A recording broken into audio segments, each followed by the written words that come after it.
ਨਰਿੰਦਰ ਸਿੰਘ ਕਪੂਰ ਦੀ ਪੁਸਤਕ ਆਮੋ ਸਾਹਮਣੇ ਵਿੱਚੋਂ ਰਚਨਾ ਸਵਾਰਥ ਅਤੇ ਪਰ ਉਪਕਾਰ। ਮਨੁੱਖ ਨੇ ਆਪਣੇ ਵਿਕਾਸ ਦੇ ਲੰਮੇ ਇਤਿਹਾਸ ਵਿੱਚ ਜਿਹੜੀਆਂ ਮਹੱਤਵਪੂਰਨ ਪ੍ਰਾਪਤੀਆਂ ਕੀਤੀਆਂ ਹਨ, ਉਹਨਾਂ ਵਿੱਚੋਂ ਸਵਾਰਥ ਤੋਂ ਪਰ ਉਪਕਾਰ ਵੱਲ ਦਾ ਸਫ਼ਰ ਮਨੁੱਖੀ ਜੀਵਨ ਨੂੰ ਵਿਸਤਾਰਨ ਅਤੇ ਵਿਸਥਾਰਨ ਵਿੱਚ ਵਿਸ਼ੇਸ਼ ਤੌਰ 'ਤੇ ਸਹਾਈ ਹੋਇਆ ਹੈ। ਪਰ ਉਪਕਾਰ ਦੀ ਬਿਰਤੀ ਨਾਲ ਮਨੁੱਖ ਦੇ ਸ਼ੌਕ ਵੱਡੇ ਹੋਏ ਹਨ ਅਤੇ ਉਸ ਦੇ ਜੀਵਨ ਵਿੱਚ ਅਮੀਰੀ ਆਈ ਹੈ। ਸਭਿਅਤਾ ਤੇ ਸੱਭਿਆਚਾਰ ਮਨੁੱਖ ਦੇ ਨਿਰੰਤਰ ਯਤਨਾਂ ਦੀ ਦੇਣ ਹਨ। ਜੇ ਧਿਆਨ ਨਾਲ ਵੇਖਿਆ ਜਾਵੇ ਤਾਂ ਮਨੁੱਖਤਾ ਦਾ ਵਿਕਾਸ ਵਿਅਕਤੀ ਦੇ ਵਿਕਾਸ ਦਾ ਹੀ ਇਤਿਹਾਸ ਹੈ। ਘੋੜਿਆਂ ਵਿੱਚ ਦੇਸ਼ ਭਗਤੀ ਸੰਭਵ ਨਹੀਂ, ਮੱਝਾਂ ਦੇ ਧਾਰਮਿਕ ਜਜ਼ਬੇ ਦੇ ਕੋਈ ਅਰਥ ਨਹੀਂ, ਬੱਕਰੀਆਂ ਦੀ ਤਿਆਗ ਭਾਵਨਾ ਦਾ ਕੋਈ ਸੰਕਲਪ ਨਹੀਂ, ਪੰਛੀਆਂ ਵਿੱਚ ਪਰਉਪਕਾਰ ਦੀ ਕੋਈ ਭਾਵਨਾ ਨਹੀਂ ਹੁੰਦੀ। ਰੱਬ ਨੇ ਕੁਦਰਤ ਸਿਰਜੀ ਹੈ, ਮਨੁੱਖ ਨੇ ਸਮਾਜ ਸਿਰਜਿਆ ਹੈ। ਲਗਾਤਾਰ ਯਤਨਾਂ ਨਾਲ ਮਨੁੱਖ ਨੇ ਰੱਬ ਦਾ ਡਰ ਦੂਰ ਕਰਕੇ ਰੱਬ ਨੂੰ ਆਪਣਾ ਸਹਿਯੋਗੀ ਬਣਾ ਲਿਆ ਅਤੇ ਹੁਣ ਮਨੁੱਖ ਆਪ ਰੱਬ ਬਣਨ ਦੇ ਯਤਨਾਂ ਵਿੱਚ ਹੈ। ਮਨੁੱਖ ਦੀਆਂ ਮਹਾਨ ਪ੍ਰਾਪਤੀਆਂ ਵਿੱਚੋਂ ਵਟਾਂਦਰੇ ਦਾ ਸੰਕਲਪ ਸਾਡਾ ਉਚੇਚਾ ਧਿਆਨ ਮੰਗਦਾ ਹੈ। ਆਪਣੇ ਲੰਮੇ ਇਤਿਹਾਸ ਵਿੱਚ ਮਨੁੱਖ ਨੇ 3 ਮਹਾਨ ਵਟਾਂਦਰੇ ਸੰਭਵ ਬਣਾਏ ਹਨ: ਇਸਤਰੀਆਂ ਦਾ ਵਟਾਂਦਰਾ, ਵਸਤਾਂ ਦਾ ਵਟਾਂਦਰਾ ਅਤੇ ਸੁਨੇਹਾਂ ਦਾ ਵਟਾਂਦਰਾ। ਇਸਤਰੀਆਂ ਦਾ ਵਟਾਂਦਰਾ ਮਨੁੱਖੀ ਸਮਾਜ ਦੇ ਸਮੁੱਚੇ ਨਾਤੇਦਾਰੀ, ਸਾਕੇਦਾਰੀ ਜਾਂ ਰਿਸ਼ਤੇਦਾਰੀ ਪ੍ਰਬੰਧ ਨੂੰ ਉਸਾਰਨ ਅਤੇ ਨਿਖਾਰਨ ਵਿੱਚ ਸਹਾਈ ਹੋਇਆ ਹੈ। ਹਰ ਸਮਾਜ ਨੇ ਇਸ ਵਟਾਂਦਰੇ ਨੂੰ ਸਵੀਕਾਰ ਕੀਤਾ ਅਤੇ ਅਪਣਾਇਆ ਹੈ। ਜੇ ਵਿਸ਼ਾਲ ਦ੍ਰਿਸ਼ਟੀ ਨਾਲ ਵੇਖਿਆ ਜਾਵੇ ਤਾਂ ਇਹ ਵਟਾਂਦਰਾ ਸਾਡੇ ਜੀਵਨ ਦਾ ਇਤਨਾ ਮਹੱਤਵਪੂਰਨ ਪੱਖ ਹੈ ਕਿ ਇਸ ਦੀ ਗੰਭੀਰਤਾ ਨੂੰ ਗ੍ਰਹਿਣ ਕਰਨ ਦੀ ਅਜੇ ਵੀ ਸਾਡੇ ਵਿੱਚ ਸੋਝੀ ਨਹੀਂ ਆਈ। ਸ਼ਿਕਾਰ ਯੁੱਗ ਵਿੱਚ ਵਿਚਰਦਿਆਂ ਪੁਰਸ਼ਾਂ ਵਿੱਚ ਘਰ ਅੰਦਰਲੀ ਜਵਾਨ ਇਸਤਰੀ ਦਾ ਸਾਥ ਪ੍ਰਾਪਤ ਕਰਨ ਲਈ ਮਰਨ ਮਾਰਨ ਦਾ ਸੰਘਰਸ਼ ਹੁੰਦਾ ਸੀ। ਅਜਿਹੇ ਸੰਘਰਸ਼ ਵਿੱਚ ਲੱਗਣ ਵਾਲੀ ਸ਼ਕਤੀ ਉਸਾਰੂ ਪਾਸੇ ਲਾਉਣ ਲਈ ਜਵਾਨ ਇਸਤਰੀ ਨੂੰ ਕਿਸੇ ਦੂਜੇ ਘਰ ਦੀ ਜਵਾਨ ਇਸਤਰੀ ਨਾਲ ਵਟਾਉਣ ਦੀ ਪ੍ਰਥਾ ਜਿਸ ਕਿਸੇ ਨੇ ਵੀ ਚਲਾਈ ਹੋਵੇਗੀ, ਉਹ ਸਾਡੇ ਸਤਿਕਾਰ ਦਾ ਹੀ ਨਹੀਂ, ਸਾਡੀ ਪੂਜਾ ਦਾ ਵੀ ਹੱਕਦਾਰ ਹੈ।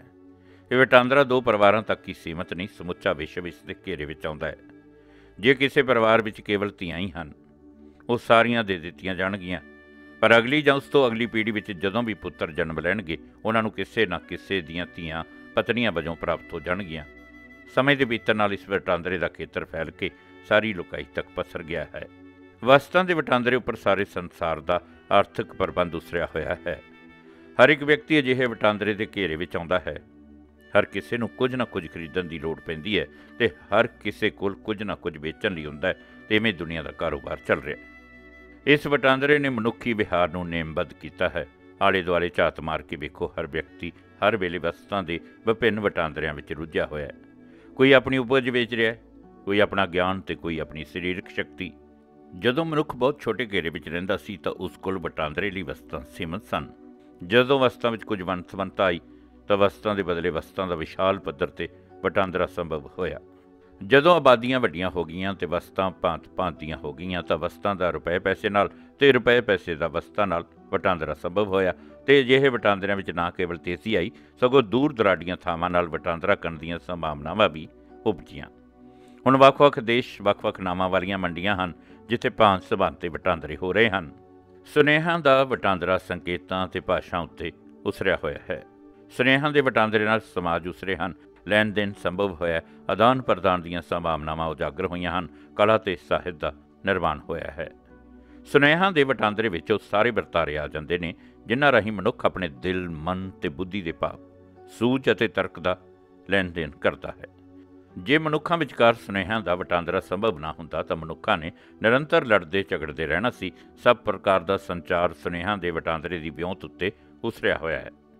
ਪਰ ਉਪਕਾਰ ਦੀ ਬਿਰਤੀ ਵੀ ਇੱਕ ਪ੍ਰਕਾਰ ਦਾ ਵਟਾਂਦਰਾ ਹੈ ਜਿਹੜਾ ਉਪਰੋਕਤ ਵਟਾਂਦਰਿਆਂ ਦੇ ਸੰਦਰਭ ਵਿੱਚ ਸਹਿਜੇ ਹੀ ਸਮਝਿਆ ਜਾ ਸਕਦਾ ਹੈ। ਪਰ ਉਪਕਾਰ ਅਜਿਹਾ ਕਾਰਜ ਹੁੰਦਾ ਹੈ ਜਿਹੜਾ ਕੋਈ ਵਿਅਕਤੀ ਆਪ ਮੁਸ਼ਕਲ ਝੱਲ ਕੇ ਜਾਂ ਨੁਕਸਾਨ ਉਠਾ ਕੇ ਜਾਂ ਕਸ਼ਟ ਸਹਿ ਕੇ ਕਿਸੇ ਦੂਜੇ ਲਈ ਕਰਦਾ ਹੈ। ਅਜਿਹਾ ਕਾਰਜ ਕਰਨਾ ਉਸ ਦੀ ਮਜਬੂਰੀ ਨਹੀਂ ਹੁੰਦੀ। ਅਜਿਹਾ ਕਾਰਜ ਨਾ ਕੀਤਿਆਂ ਉਸ ਨੂੰ ਕੋਈ ਦੋਸ਼ ਨਹੀਂ ਦਿੱਤਾ ਜਾ ਸਕਦਾ। ਅਜਿਹਾ ਕਾਰਜ ਕਰਨ ਦੇ ਕੋਈ ਕਾਰਨ ਵੀ ਸਪਸ਼ਟ ਨਹੀਂ ਹੁੰਦੇ, ਪਰ ਅਸੀਂ ਜਾਣਦੇ ਹਾਂ ਕਿ ਕੁਝ ਕਾਰਜਾਂ ਨੂੰ ਅਸੀਂ ਪਰ ਉਪਕਾਰ ਕਹਿੰਦੇ ਹਾਂ ਅਤੇ ਕੁਝ ਕਾਰਜਾਂ ਨੂੰ ਪਰ ਉਪਕਾਰ ਨਾਲੋਂ ਨਿਖੇੜਨ ਲਈ ਅਸੀਂ ਉਹਨਾਂ ਨੂੰ ਸਵਾਰਥ ਕਹਿੰਦੇ ਹਾਂ। ਇਹ ਸਮਝਣਾ ਬਹੁਤ ਜ਼ਰੂਰੀ ਹੈ ਕਿ ਮਨੁੱਖ ਦੀ ਬੁਨਿਆਦੀ ਬਿਰਤੀ ਸਵਾਰਥੀ ਹੈ। ਦੂਜੇ ਜੀਵ ਜੰਤੂਆਂ ਵਾਂਗ ਸਵਾਰਥ ਮਨੁੱਖ ਲਈ ਵੀ ਜਿਉਂਦੇ ਰਹਿਣ ਦੀ ਇੱਕ ਵਿਧੀ ਹੈ। ਹਰ ਵੇਲੇ ਕੇਵਲ ਪਰ ਉਪਕਾਰ ਹੀ ਕਰੀ ਜਾਣਾ ਸੰਭਵ ਨਹੀਂ ਹੁੰਦਾ। ਜਿਹੜਾ ਵਿਅਕਤੀ ਜਾਂ ਜੀਵ ਜੰਤੂਆਂ ਦੀ ਜਿਹੜੀ ਨਸਲ ਪੂਰਨ ਭਾਂਤ ਨਿਰਸਵਾਰਥ ਹੋ ਕੇ ਵਿਚਰੇਗੀ ਉਹ ਲੋਪ ਹੋ ਜਾਵੇਗੀ। ਜੇ ਕੋਈ ਵਿਅਕਤੀ ਆਪਣੇ ਆਪ ਨੂੰ ਨਿਰੰਤਰ ਨੁਕਸਾਨ ਪਹੁੰਚਾ ਕੇ ਕਿਸੇ ਦੂਜੇ ਦਾ ਭਲਾ ਕਰਦਾ ਜਾਵੇਗਾ ਤਾਂ ਉਹ ਆਪਣੇ ਆਪ ਨੂੰ ਕਮਜ਼ੋਰ ਤੇ ਦੂਜੇ ਨੂੰ ਸ਼ਕਤੀਸ਼ਾਲੀ ਕਰਦਾ ਜਾਵੇਗਾ। ਨਿਰਸੰਦੇਹ ਕਈ ਧਾਰਮਿਕ ਬਿਰਤੀ ਜਾਂ ਪਰੰਪਰਾਗਤ ਸੋਚ ਵਾਲੇ ਵਿਅਕਤੀ ਇਸ ਸੰਕਲਪ ਦੀ ਸੂਖਮਤਾ ਨੂੰ ਨਾ ਸਮਝ ਸਕਣ ਕਾਰਨ ਇਸ ਤਰਕ ਨਾਲ ਸਹਿਮਤ ਨਹੀਂ ਹੋਣਗੇ। ਕੁਝ ਦੇਣ ਲਈ ਪਹਿਲਾਂ ਕੁਝ ਪ੍ਰਾਪਤ ਕਰਨਾ ਪਵੇਗਾ ਤੇ ਕੁਝ ਪ੍ਰਾਪਤ ਕਰਨ ਲਈ ਸਵਾਰਥੀ ਹੋਣਾ ਪਵੇਗਾ। ਸੋ ਪਰ ਉਪਕਾਰ ਉਸਾਰੂ ਸਵਾਰਥ ਤੋਂ ਮਗਰੋਂ ਹੀ ਸੰਭਵ ਹੁੰਦਾ ਹੈ। ਕਿਸੇ ਹੋਰ ਦੇ ਸਵਾਰਥੀ ਯਤਨਾਂ ਨਾਲ ਇਕੱਠੀ ਕੀਤੀ ਸਮੱਗਰੀ ਦੇ ਆਧਾਰ ਉੱਤੇ ਪਰਉਪਕਾਰੀ ਹੋਣਾ ਪਰਉਪਕਾਰ ਨਹੀਂ, ਉਸ ਨੂੰ ਲੁੱਟਣਾ ਤੇ ਆਪਣੇ ਆਪ ਨੂੰ ਧੋਖਾ ਦੇਣਾ ਹੁੰਦਾ ਹੈ। ਸਾਧ ਸੰਤ ਮਹੰਤ ਆਪਣੇ ਪਰਉਪਕਾਰ ਨੂੰ ਆਮ ਕਰਕੇ ਦੂਜਿਆਂ ਦੀ ਕਮਾਈ ਉੱਤੇ ਉਸਾਰਦੇ ਹਨ। ਸਵਾਰਥ ਦੇ ਅਰਥ ਵੀ ਸਪਸ਼ਟ ਕਰਨ ਦੀ ਲੋੜ ਹੈ। ਸਵਾਰਥ ਲਾਲਚ ਨਾਲੋਂ ਵੱਖਰਾ ਵਰਤਾਰਾ ਹੈ। ਸਾਡਾ ਸਾਰਾ ਗਿਆਨ ਧਿਆਨ ਆਪਣੇ ਮਨ ਨਾਲ ਨਿਰਧਾਰਤ ਕੀਤੀ ਮੰਜ਼ਿਲ ਵੱਲ ਵਧਣ ਅਤੇ ਆਪਣੇ ਉਦੇਸ਼ ਵਿੱਚ ਸਫਲ ਹੋਣ ਵਿੱਚ ਲੱਗਦਾ ਹੈ। ਆਪਣੇ ਹਿੱਤਾਂ ਪ੍ਰਤੀ ਸੁਚੇਤ ਹੋਣਾ ਸਵਾਰਥ ਹੈ। ਸਵਾਰਥ ਇੱਕ ਉਸਾਰੂ ਬਿਰਤੀ ਹੈ, ਜਦੋਂ ਕਿ ਲਾਲਚ ਵਿੱਚ ਮੰਦ ਭਾਵਨਾ ਹੁੰਦੀ ਹੈ। ਗਿਆਨ ਪ੍ਰਾਪਤੀ ਲਈ ਵਿਦਿਆਰਥੀਆਂ ਨੂੰ ਸਵਾਰਥੀ ਹੋਣਾ ਪਵੇਗਾ। ਘਾਟੇ ਤੋਂ ਬਚਣ ਲਈ ਦੁਕਾਨਦਾਰ ਨੂੰ ਸਵਾਰਥੀ ਬਣਨਾ ਪੈਂਦਾ ਹੈ। ਗੁਜ਼ਾਰਾ ਕਰਨ ਲਈ ਕਿਸਾਨ ਨੂੰ ਸਵਾਰਥਿਤ ਆਪਣੇ ਖੇਤਾਂ ਵਿੱਚੋਂ ਪੰਛੀ ਉਡਾਉਣੇ ਪੈਣਗੇ। ਸਵਾਰਥ ਤਿਆਗ ਦਾ ਪੁੱਠਾ ਪਾਸਾ ਨਹੀਂ, ਸਗੋਂ ਤਿਆਗ ਦੀ ਭਾਵਨਾ ਸਵਾਰਥ ਦੀ ਪੂਰਤੀ ਉਪਰੰਤ ਹੀ ਸੰਭਵ ਹੁੰਦੀ ਹੈ। ਆਪਣੀ ਲੋੜ ਜੋਗਾ ਰੱਖ ਕੇ ਬਾਕੀ ਦਾ ਤਿਆਗ ਕਰਨਾ ਪਰਉਪਕਾਰ ਹੈ। ਪਰ ਉਪਕਾਰ ਤਾਂ ਹੀ ਸੰਭਵ ਹੁੰਦਾ ਹੈ ਜੇ ਕਿਸੇ ਦੂਜੇ ਨੂੰ ਤੁਹਾਡੇ ਵੱਲੋਂ ਤਿਆਗੀ ਜਾਣ ਵਾਲੀ ਵਸਤੂ ਦੀ ਲੋੜ ਹੋਵੇ। ਜੇ ਤੁਹਾਡਾ ਤਿਆਗ ਕਿਸੇ ਦੀ ਲੋੜ ਪੂਰੀ ਨਹੀਂ ਕਰਦਾ ਤਾਂ ਤੁਹਾਡੇ ਤਿਆਗ ਦੇ ਕੋਈ ਅਰਥ ਨਹੀਂ ਹੋਣਗੇ। ਸਵਾਰਥ ਦੇ ਸੰਕਲਪ ਨੂੰ ਉਦੇਸ਼ ਪੂਰਤੀ ਦੇ ਅਰਥਾਂ ਵਿੱਚ ਸਮਝਣ ਦੀ ਲੋੜ ਹੈ। ਜਦੋਂ ਕੋਈ ਮਨੁੱਖ ਕਿਸੇ ਪ੍ਰਕਾਰ ਦਾ ਪਰਉਪਕਾਰ ਕਰ ਰਿਹਾ ਹੁੰਦਾ ਹੈ ਤਾਂ ਵੀ ਉਹ ਕਿਸੇ ਸਵਾਰਥ ਜਾਂ ਉਦੇਸ਼ ਦੀ ਪੂਰਤੀ ਕਰ ਰਿਹਾ ਹੁੰਦਾ ਹੈ। ਜਿਹੜਾ ਵਿਅਕਤੀ ਕਿਸੇ ਉਦੇਸ਼ ਲਈ ਆਪਣੀ ਜਾਨ ਨੂੰ ਕੁਰਬਾਨ ਕਰਦਾ ਹੈ ਉਹ ਵੀ ਪੂਰਨ ਭਾਤ ਨਿਰਸਵਾਰਥ ਨਹੀਂ ਹੁੰਦਾ। ਮਨੁੱਖੀ ਇਤਿਹਾਸ ਵਿੱਚ ਕਈ ਅਜਿਹੀਆਂ ਸੁੰਦਰ ਤੇ ਮਾਣ ਕਰਨ ਯੋਗ ਉਦਾਹਰਨਾਂ ਮਿਲਦੀਆਂ ਹਨ ਜਦੋਂ ਬਿਨਾਂ ਕਿਸੇ ਸਵਾਰਥ ਦੇ ਮਹਾਨ ਕੁਰਬਾਨੀਆਂ ਕੀਤੀਆਂ ਗਈਆਂ ਸਨ, ਪਰ ਬਹੁਤੀਆਂ ਹਾਲਤਾਂ ਵਿੱਚ ਇਹ ਹਾਦਸੇ ਸਨ। ਅਤੇ ਅਜਿਹੀਆਂ ਨਿਰਸਵਾਰਥ ਕੁਰਬਾਨੀਆਂ ਦੀਆਂ ਉਦਾਹਰਨਾਂ ਕੇਵਲ ਮਨੁੱਖੀ ਨਸਲ ਵਿੱਚ ਹੀ ਨਹੀਂ, ਸਗੋਂ ਜੀਵ ਜੰਤੂਆਂ ਦੀਆਂ ਅਨੇਕਾਂ ਨਸਲਾਂ ਵਿੱਚ ਵੀ ਵੱਡੀ ਗਿਣਤੀ ਵਿੱਚ ਮਿਲਦੀਆਂ ਹਨ। ਸ਼ਹੀਦ ਵੀ ਕਿਸੇ ਉਦੇਸ਼ ਨੂੰ ਮਿੱਥ ਕੇ ਸ਼ਹੀਦ ਹੁੰਦਾ ਹੈ। ਸੋ ਸ਼ਹੀਦ ਦੇ ਸਵਾਰਥ ਨੂੰ ਅਸੀਂ ਸਵਾਰਥ ਨਹੀਂ ਉਦੇਸ਼ ਕਹਿੰਦੇ ਹਾਂ। ਸ਼ਹੀਦ ਦਾ ਉਦੇਸ਼ ਉੱਚਾ ਹੁੰਦਾ ਹੈ ਅਤੇ ਜਦੋਂ ਉਹ ਇਸ ਦੀ ਪੂਰਤੀ ਲਈ ਆਪਣੀ ਜਾਨ ਤੱਕ ਵਾਰਨ ਦੀ ਉੱਚਤਮ ਕੁਰਬਾਨੀ ਕਰਨ ਲਈ ਤਿਆਰ ਹੋ ਜਾਂਦਾ ਹੈ ਤਾਂ ਅਸੀਂ ਉਸ ਦੇ ਸਵਾਰਥ ਨੂੰ ਭੁੱਲ ਜਾਂਦੇ ਹਾਂ ਅਤੇ ਉਸ ਦੀ ਮਰਨ ਦੀ ਦਲੇਰੀ ਨੂੰ ਵਡਿਆਉਂਦੇ ਹਾਂ। ਸ਼ਹੀਦ ਹੋਣ ਵਾਲਾ ਵਿਅਕਤੀ ਸ਼ਹੀਦ ਹੋਣ ਤੋਂ ਪਹਿਲਾਂ ਪ੍ਰਸਿੱਧ ਹੋਣ ਦੇ ਸਵਾਰਥ ਜਾਂ ਆਪਣੇ ਉਦੇਸ਼ ਨੂੰ ਇਸ ਪੱਧਰ ਤੱਕ ਉੱਚਾ ਲੈ ਜਾਂਦਾ ਹੈ ਕਿ ਉਸ ਲਈ ਮਰਨਾ ਲਾਹੇਵੰਦ ਦਾ ਪ੍ਰਤੀਤ ਹੋਣ ਲੱਗ ਪੈਂਦਾ ਹੈ। ਸੁਕਰਾਤ ਅਤੇ ਮਨਸੂਰ ਦੀਆਂ ਉਦਾਹਰਨਾਂ ਸਾਡੇ ਸਾਹਮਣੇ ਹਨ। ਸ਼ਹੀਦ ਆਪਣੇ ਉਦੇਸ਼ ਨਾਲ ਆਪਣੀ ਜਾਨ ਦਾ ਵਟਾਂਦਰਾ ਕਰਦਾ ਹੈ। ਇਹ ਪੜ੍ਹਨਾ ਭਾਵੇਂ ਚੰਗਾ ਨਾ ਲੱਗੇ, ਪਰ ਸੱਚ ਇਹ ਹੈ ਕਿ ਸ਼ਹੀਦ ਕੋਲ ਜੀਵਨ ਜਿਉਣ ਦਾ ਕੋਈ ਨਿਸ਼ਾਨਾ ਨਹੀਂ ਹੁੰਦਾ। ਸੋ ਉਹ ਕੋਈ ਅਜਿਹਾ ਨਿਸ਼ਾਨਾ ਲੱਭਦਾ ਹੈ ਜਿਸ ਲਈ ਮਰਿਆ ਜਾ ਸਕੇ। ਇਵੇਂ ਹੀ ਪਹਾੜਾਂ ਦੀਆਂ ਚੋਟੀਆਂ ਨੂੰ ਸਰ ਕਰਨ ਵਾਲੇ ਜਾਂ ਸਾਗਰਾਂ ਨੂੰ ਤੈਰ ਕੇ ਪਾਰ ਕਰਨ ਵਾਲੇ ਜਾਂ ਖਤਰਿਆਂ ਵਾਲੇ ਕੰਮ ਕਰਨ ਵਾਲੇ ਵਧੇਰੇ ਤੋਂ ਵਧੇਰੇ ਲੋਕਾਂ ਦਾ ਧਿਆਨ ਖਿੱਚਣ ਲਈ ਆਪਣੀ ਜਾਨ ਨੂੰ ਖਤਰੇ ਵਿੱਚ ਪਾਉਂਦੇ ਹਨ। ਅਸੀਂ ਹੀਰ ਰਾਂਝੇ ਜਾਂ ਸੱਸੀ ਪੁੰਨੂ ਜਾਂ ਮਿਰਜ਼ਾ ਸਾਹਿਬਾਂ ਦੇ ਕਿੱਸੇ ਮਾਣਦੇ ਹਾਂ ਅਤੇ ਆਸ਼ਕਾਂ ਦੀ ਪ੍ਰਸ਼ੰਸਾ ਕਰਦੇ ਹਾਂ, ਪਰ ਜੇ ਧਿਆਨ ਨਾਲ ਵੇਖਿਆ ਪੁੱਛਿਆ ਜਾਵੇ ਤਾਂ ਅਸੀਂ ਨਹੀਂ ਦੱਸ ਸਕਾਂਗੇ ਕਿ ਅਸੀਂ ਕੀ ਮਾਣਦੇ ਹਾਂ। ਵਾਰਿਸ ਸ਼ਾਹ ਵਾਸਤਵ ਵਿੱਚ ਸਵਾਰਥਵਾਸੀ ਪਰੰਤੂ ਪਰ ਉਪਕਾਰ ਦੀ ਭਾਵਨਾ ਨਾਲ ਭਾਗ ਭਰੀ ਨਾਲ ਆਪਣੇ ਪਿਆਰ ਦੀ ਅਸਫਲਤਾ ਦੀ ਪੀੜ ਨੂੰ ਹੀਰ ਰਾਂਝੇ ਦੇ ਦੁਖਾਂਤ ਰਾਹੀਂ ਸਹਿਣਯੋਗ ਬਣਾਉਂਦਾ ਹੈ। ਜੇ ਕਾਨੂੰਨ ਰਾਹੀਂ ਪੁਸਤਕਾਂ ਉੱਤੇ ਲੇਖਕਾਂ ਦਾ ਨਾਂ ਛਾਪਣ ਦੀ ਪਾਬੰਦੀ ਲੱਗ ਜਾਵੇ ਤਾਂ ਸਾਹਿਤ ਦੀ ਸੇਵਾ ਦਾ ਸੰਕਲਪ ਲੋਪ ਹੋ ਜਾਵੇਗਾ। ਪ੍ਰਸ਼ੰਸਾ, ਪ੍ਰਸਿੱਧੀ, ਮਾਣ, ਸਤਿਕਾਰ, ਇਨਾਮ, ਸਨਮਾਨ ਆਦਿ ਸਵਾਰਥ ਦੇ ਹੀ ਵੱਖ-ਵੱਖ ਸਨਮਾਨਿਤ ਰੂਪ ਹਨ। ਕਿਸੇ ਇੱਕ ਸੰਤ ਸਾਹਮਣੇ ਕਿਸੇ ਹੋਰ ਸੰਤ ਦੀ, ਕਿਸੇ ਇੱਕ ਕਲਾਕਾਰ ਸਾਹਮਣੇ ਕਿਸੇ ਦੂਜੇ ਕਲਾਕਾਰ ਦੀ ਪ੍ਰਸ਼ੰਸਾ ਕਰਕੇ ਵੇਖੋ ਤਾਂ ਤੁਹਾਨੂੰ ਪਤਾ ਲੱਗ ਜਾਵੇਗਾ ਕਿ ਇਹ ਲੋਕ ਕਿਤਨੇ ਕੁ ਵਿਸ਼ਾਲ ਹਿਰਦੇ ਦੇ ਮਾਲਕ ਹੁੰਦੇ ਹਨ, ਜਦੋਂ ਕਿ ਪਰਉਪਕਾਰ ਦੀਆਂ ਸਭ ਤੋਂ ਵੱਧ ਗੱਲਾਂ ਇਹੀ ਲੋਕ ਕਰਦੇ ਹਨ। ਆਮ ਸਾਧਾਰਨ ਲੋਕ ਨਿੱਕੇ ਨਿੱਕੇ ਸਵਾਰਥਾਂ ਵਿੱਚ ਗ੍ਰਸੇ ਹੋਏ ਹੁੰਦੇ ਹਨ। ਸੋ ਇਹ ਵੀ ਉਹਨਾਂ ਦਾ ਸਵਾਰਥ ਹੁੰਦਾ ਕਿ ਵੱਡੇ ਲੋਕਾਂ ਦੀਆਂ ਅਤੇ ਆਪਣੇ ਅਮੀਰ ਰਿਸ਼ਤੇਦਾਰਾਂ ਦੀਆਂ ਗੱਲਾਂ ਕਰਕੇ ਉਹ ਆਪ ਵੱਡੇ ਹੋਣ ਦਾ ਭਰਮ ਭਾਲਣ। ਕਿਸੇ ਅੱਗ ਲੱਗੀ ਇਮਾਰਤ ਵਿੱਚੋਂ ਆਪਣੀ ਜਾਨ ਨੂੰ ਖਤਰੇ ਵਿੱਚ ਪਾ ਕੇ ਆਪਣੇ ਜਾਂ ਕਿਸੇ ਦੇ ਬੱਚੇ ਨੂੰ, ਆਪਣੇ ਮਿੱਤਰ ਜਾਂ ਕਿਸੇ ਅਜਨਬੀ ਨੂੰ ਕੱਢ ਲਿਆਉਣਾ ਬੜੀ ਬਹਾਦਰੀ ਜਾਂ ਪਰ ਉਪਕਾਰ ਵਾਲਾ ਕਾਰਜ ਪ੍ਰਤੀਤ ਹੋਵੇਗਾ। ਇਹ ਸੋਚਣ ਵਾਲੀ ਗੱਲ ਹੈ ਕਿ ਇਹ ਕਾਰਜ ਸਾਰੇ ਕਿਉਂ ਨਹੀਂ ਕਰਦੇ। ਇਸ ਪ੍ਰਸ਼ਨ ਦਾ ਉੱਤਰ ਇਹ ਹੈ ਕਿ ਸਾਡੇ ਬੱਚੇ ਸਾਡੇ ਤੋਂ ਵੱਖਰੇ ਨਹੀਂ ਹੁੰਦੇ। ਅਸੀਂ ਆਪ ਆਪਣੇ ਬੱਚਿਆਂ ਵਿੱਚ ਹਾਜ਼ਰ ਹੁੰਦੇ ਹਾਂ ਤੇ ਅਸੀਂ ਅਗਲੇ ਦੀ ਸੰਤਾਨ ਰਾਹੀਂ ਆਪਣੇ ਆਪ ਨੂੰ ਵਧੇਰੇ ਚਿਰ ਜਿਉਂਦਿਆਂ ਰੱਖਦੇ ਹਾਂ, ਸੋ ਅਸੀਂ ਆਪਣੇ ਬੱਚੇ ਨੂੰ ਨਹੀਂ, ਆਪਣੇ ਆਪ ਨੂੰ ਬਚਾ ਰਹੇ ਹੁੰਦੇ ਹਾਂ। ਇਵੇਂ ਹੀ ਪਹਿਲਾਂ ਮਨੁੱਖ ਕਬੀਲਿਆਂ ਵਿੱਚ ਰਹਿੰਦੇ ਸਨ। ਹਰ ਵਿਅਕਤੀ ਹਰ ਕਿਸੇ ਨੂੰ ਜਾਣਦਾ ਸੀ। ਇਹ ਕਬੀਲੇ ਹੀ ਕੌਮਾਂ ਬਣ ਗਏ ਹਨ। ਸੋ ਜਦੋਂ ਅਸੀਂ ਆਪਣੇ ਮਿੱਤਰ ਜਾਂ ਕਿਸੇ ਅਜਨਬੀ ਨੂੰ ਖਤਰੇ ਵਿੱਚੋਂ ਬਾਹਰ ਕੱਢ ਲਿਆਉਂਦੇ ਹਾਂ ਤਾਂ ਵਾਸਤਵ ਵਿੱਚ ਅਸੀਂ ਕਬੀਲੇ ਦੀ ਰਾਖੀ ਕਰਨ ਦੀ ਭਾਵਨਾ ਅਧੀਨ ਆਪਣੇ ਆਪ ਨੂੰ ਹੀ ਸੁਰੱਖਿਅਤ ਕਰ ਰਹੇ ਹੁੰਦੇ ਹਾਂ। ਅਸੀਂ ਕਿਸੇ ਡੁੱਬਦੇ ਬੱਚੇ ਨੂੰ ਇਸ ਲਈ ਬਚਾਉਂਦੇ ਹਾਂ ਤਾਂ ਕਿ ਜਦੋਂ ਕਦੇ ਸਾਡੇ ਬੱਚਿਆਂ ਨਾਲ ਅਜਿਹਾ ਦੁਖਾਂਤ ਵਾਪਰੇ ਤਾਂ ਕੋਈ ਉਹਨਾਂ ਨੂੰ ਵੀ ਬਚਾ ਲਵੇ। ਮੰਗਤੇ ਨੂੰ ਵੀ ਦਾਨ ਇਸ ਭਾਵਨਾ ਅਧੀਨ ਦਿੱਤਾ ਜਾਂਦਾ ਹੈ ਕਿ ਜੇ ਮੇਰੀ ਅਜਿਹੀ ਹਾਲਤ ਹੋ ਜਾਵੇ ਤਾਂ ਮੈਨੂੰ ਵੀ ਦਾਨ ਮਿਲਦਾ ਰਹੇ। ਕਿਸੇ ਵੀ ਬਿਮਾਰ ਦਾ ਹਾਲ ਚਾਲ ਪੁੱਛਣਾ ਵੀ ਇਸੇ ਪ੍ਰਕਾਰ ਦਾ ਵਰਤਾਰਾ ਹੁੰਦਾ ਹੈ। ਅਸੀਂ ਸੋਚਦੇ ਹਾਂ ਕਿ ਜੇ ਕਦੀ ਅਸੀਂ ਬਿਮਾਰ ਪੈ ਜਾਈਏ ਤਾਂ ਸਾਡਾ ਵੀ ਹਾਲ ਪੁੱਛਿਆ ਜਾਵੇ। ਅਸੀਂ ਸਮਾਜ ਵਿੱਚ ਅਨੇਕਾਂ ਕੰਮ ਪਰ ਉਪਕਾਰ ਜਾਂ ਸਨੇਹ ਦੀ ਭਾਵਨਾ ਅਧੀਨ ਨਹੀਂ, ਸਗੋਂ ਰਿਸ਼ਤੇਦਾਰੀ ਦੀ ਮਜਬੂਰੀ ਅਧੀਨ ਕਰਦੇ ਹਾਂ।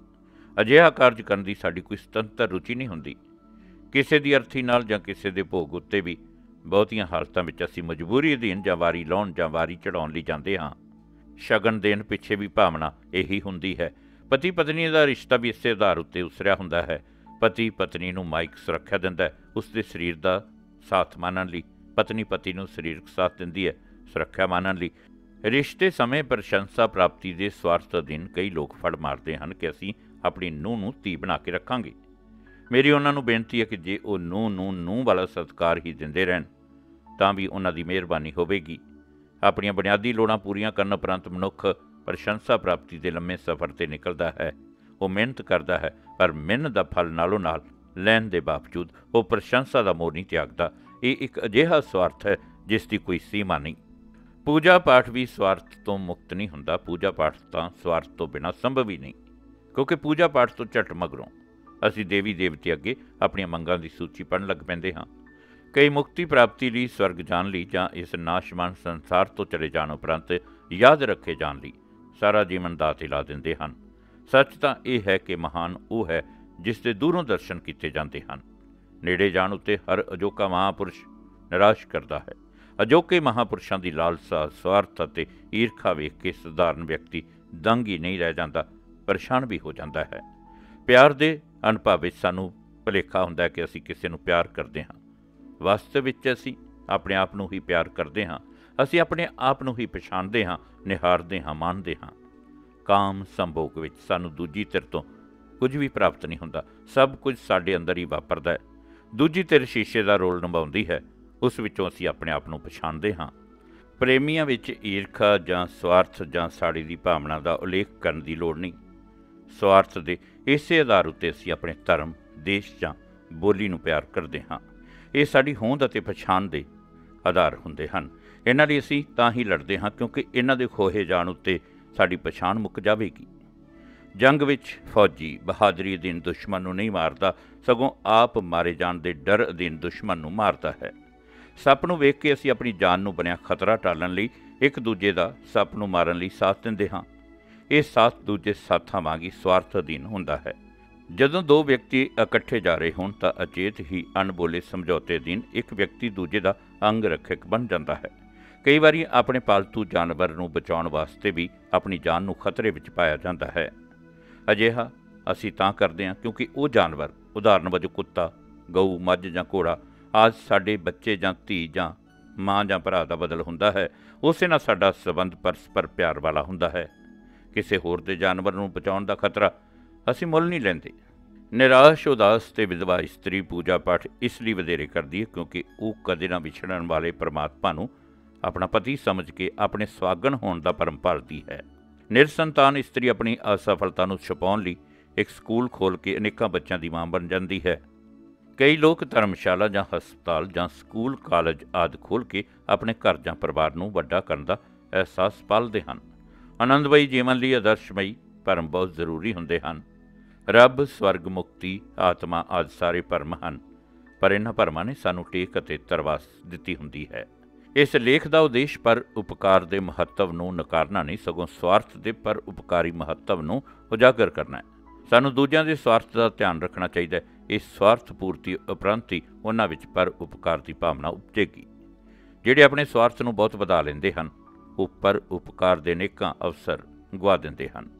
ਪਰ ਉਪਕਾਰ ਕਰਨ ਲਈ ਜ਼ਰੂਰੀ ਹੈ ਕਿ ਸਮਾਜ ਵਿੱਚ ਅਜਿਹੇ ਅਨੇਕਾਂ ਵਿਅਕਤੀ ਹੋਣ ਜਿਨ੍ਹਾਂ ਨੂੰ ਪਰ ਉਪਕਾਰ ਦੀ ਲੋੜ ਪੈਂਦੀ ਰਹੇ, ਪਰ ਸਭ ਤੋਂ ਵੱਡਾ ਪਰ ਉਪਕਾਰ ਤਾਂ ਉਹ ਹੋਵੇਗਾ ਜਿਸ ਉਪਰੰਤ ਕਿਸੇ ਨੂੰ ਕਿਸੇ ਦੇ ਪਰ ਉਪਕਾਰ ਦੀ ਲੋੜ ਹੀ ਨਹੀਂ ਰਹੇਗੀ। ਹੁਣ ਅਸੀਂ ਸਵਾਰਥ ਦੀ ਰੁਚੀ ਅਧੀਨ ਪਰ ਉਪਕਾਰ ਕਰਦੇ ਹਾਂ। ਸਾਨੂੰ ਆਪਣਾ ਵਿਹਾਰ ਇਸ ਢੰਗ ਨਾਲ ਬਦਲਣਾ ਚਾਹੀਦਾ ਕਿ ਪਰ ਉਪਕਾਰ ਕਰਨਾ ਹੀ ਸਾਡਾ ਸਵਾਰਥ ਹੋ ਨਿਬੜੇ। ਅਜਿਹੀ ਅਵਸਥਾ ਵਿੱਚ ਸਵਾਰਥ ਅਤੇ ਪਰ ਉਪਕਾਰ ਦੋਵੇਂ ਲੋਪ ਹੋ ਜਾਣਗੇ ਅਤੇ ਅਸੀਂ ਇੱਕ ਦੂਜੇ ਨੂੰ ਸੁਤੰਤਰ ਵਿਅਕਤੀਆਂ ਵਜੋਂ ਬਰਾਬਰੀ ਦੇ ਆਧਾਰ 'ਤੇ ਮਿਲਾਂਗੇ। ਅਜਿਹਾ ਸੰਸਾਰ ਸਭ ਪ੍ਰਕਾਰ ਦੀਆਂ ਈਰਖਾਵਾਂ ਤੋਂ ਉੱਪਰ ਉੱਠ ਜਾਏਗਾ ਅਤੇ ਮਜਬੂਰੀਆਂ ਤੋਂ ਮੁਕਤ ਹੋ ਜਾਵੇਗਾ। ਭਾਵੇਂ ਅਜਿਹਾ ਸੰਸਾਰ ਕਦੀ ਵੀ ਪੂਰਨ ਭਾਤ ਸੰਭਵ ਨਾ ਹੋ ਸਕੇ, ਪਰ ਯਤਨ ਕਰਨ ਵਿੱਚ ਕੀ ਹਰਜ ਹੈ? ਅਜਿਹਾ ਕੋਈ ਨਾ ਕੋਈ ਯਤਨ ਕਰਨ ਦੀ ਸਮਰੱਥਾ ਸਾਡੇ ਵਿੱਚੋਂ ਹਰੇਕ ਵਿੱਚ ਹੁੰਦੀ ਹੈ। ਉਸ ਨੂੰ ਪਛਾਣਨਾ ਆਪਣੇ ਆਪ ਉੱਤੇ ਪਰ ਉਪਕਾਰ ਹੋਵੇਗਾ। ਜਦੋਂ ਤੱਕ ਅਸੀਂ ਆਪਣੀਆਂ ਨਜ਼ਰਾਂ ਵਿੱਚ ਆਪ ਉੱਚੇ ਨਹੀਂ ਉੱਠਦੇ, ਅਸੀਂ ਸੰਸਾਰ ਦਾ ਵੀ ਕੁਝ ਨਹੀਂ ਸੰਭਾਲ ਸਕਦੇ। ਅਸੀਂ ਆਪ ਸੋਹਣੇ ਬਣ ਕੇ ਹੀ ਸੰਸਾਰ ਨੂੰ ਸੋਹਣਾ ਬਣਾ ਸਕਦੇ ਹਾਂ। ਸਵਾਰਥ ਅਤੇ ਪਰ ਉਪਕਾਰ ਦਾ ਉਦੇਸ਼ ਵੀ ਇਹੋ ਹੁੰਦਾ ਹੈ ਕਿ ਸੰਸਾਰ ਸਾਨੂੰ ਸੋਹਣਾ ਸਮਝੇ, ਸਾਨੂੰ ਸਿਆਣਾ ਸਮਝੇ ਅਤੇ ਸਾਡੇ ਤੋਂ ਲਾਭ ਉਠਾਵੇ। ਧੰਨਵਾਦ।